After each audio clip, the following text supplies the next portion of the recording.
crowd that's running in. Make some noise, make some noise. Alright, y'all. We're gonna have some fun. When I say spoken, y'all say word. Spoken. Word. Spoken. Word. Word up. Word. A word. That's my word, son. Word. People always trying to move out my old neighborhood, trying to rise above the force holding them down. Socioeconomic gravity. I was left behind, knocking on hollow doors that sent no response but words. Words always came out to play, especially on rainy days when mama said close the windows. They would seep through the screens like train smoke, making me think I can and think I can. Late at night, I would write underneath my covers with a flashlight where the silhouettes of metaphors could be seen dancing like shadow puppets projected onto the walls of my bedsheet tent. And early every morning, I would spit 12th century Buddhist mantras with my father, learning the ultimate group piece, hoping that the pull of my core was strong enough to break the gravity that held down my immigrant family. So we gravitated towards words. See, communication was the key that kept foreigners out of our social doors, but I was stuck between the hinges. Growing up in an American country, but a Japanese household, so from the start I was familiar with double meanings. But we never played Scrabble as a family, and knock-knock jokes would go over my father's head like, knock-knock. who? Orange. Orange, eh? Orange is supposed to be back in Japan, old man. この人何のこと言ってんの? See, my first poems were translations, deciphering conversations at parent-teacher meetings, but unfortunately, bad grades to speak in any dialect, and I was learning many. Looking to words for answers, Sometimes in the middle of spelling bees. sometimes in front of an altar, repeating words that we weren't quite familiar with, like F, A, T. But I only knew what half of a father was, and all that was left was H, E, R, her, my mother. So words were there for me growing up. My first kiss, Felt tip against loosely. my first crush. Called simply simile. But choosing between her and metaphor was no comparison, because she only knew how to like, and I was looking for love. See, my first gun was a mechanical #2, trying to keep a positive aim on my page like target practice, holding down the holes on the side like bullet wounds. And as I was aiding my writing, my peers were killing their futures like Face facts, you can get a lot out of a paste stack. but not a dream, man, that's a needle in a haystack. And we were all searching for that. Some playing ball, Some playing the corner.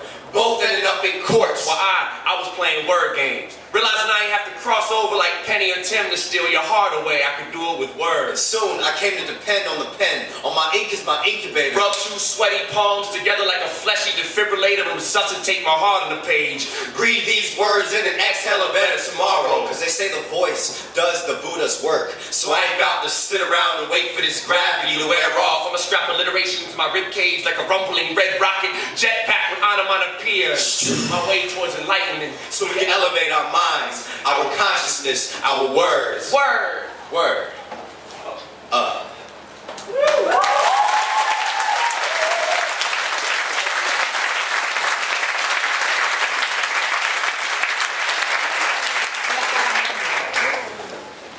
Y'all look beautiful even though I can't see anything. The lights. Y'all sound amazing. Thank you. Even more beautiful now. It's been a long journey. We made it out here. Myself and G, we have been on tour for the last about 5 weeks.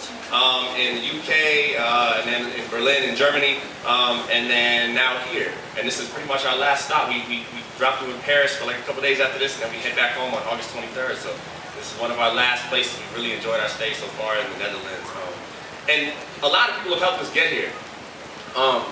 You know, all different types of people from our community that have supported our work, family members. One person for me in particular is very, very important. I was raised by a single mother. Make some noise if we have any people in the house raised by a single mother. And good, man. Sometimes I do shows and I ask that question and people are like, really?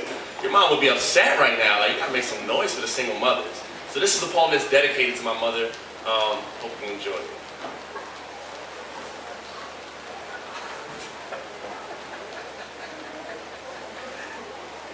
I swear allegiance to my X chromosome, the one my mother gave me, the one that pushed mops for 17 years so we could eat.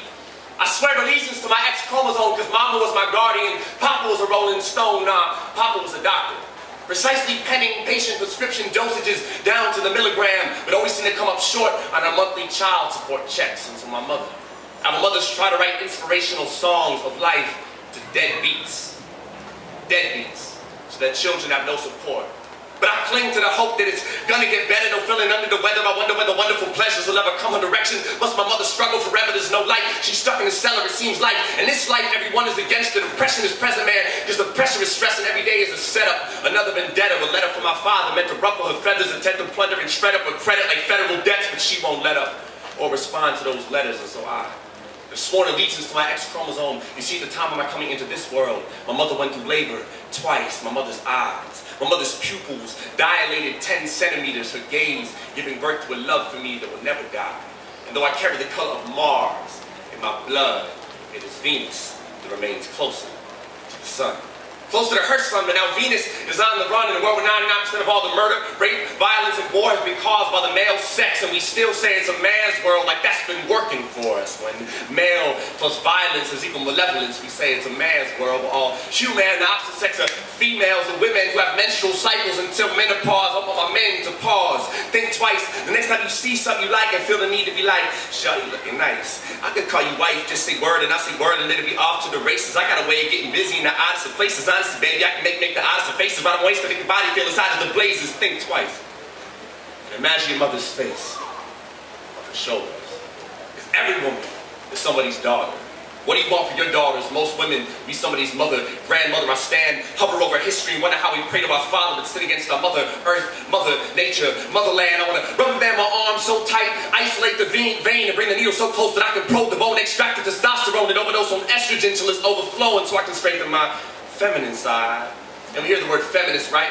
We think of New Age as if feminism were a novelty, but feminism was conceived on the eve that Eve split from an oppressive Adam. Eve split from Adam. Eve split in Adam. And the energy release was empowerment. A new vision through nuclear fission, and the nuclear family saw its first revision, changed our trajectory, authored our arc, the arc that Joan built, the matriarch, the archangel, the leader. Forget Bonaparte, it was Joan of Arc. You see, from the start, women look to the stars, stargazing, sojourning for truth, and it was found, sometimes written in the dirt with callous fingers, sometimes parked in a bus seat where Rosa proved that even by sitting down, women can take a stand, sometimes through suffering or suffrage. And I like to think that true female MCs have learned from Harriet Tubman, so they keep their tracks underground, making music and poetry to bring their people to the promised land. And I find truth, I find power in my mama's hands, pushing a broom for 17 years, and though I'm grown and consider myself a man on my own, I raise my hands and swear allegiance to my ex-chromosome. Yeah.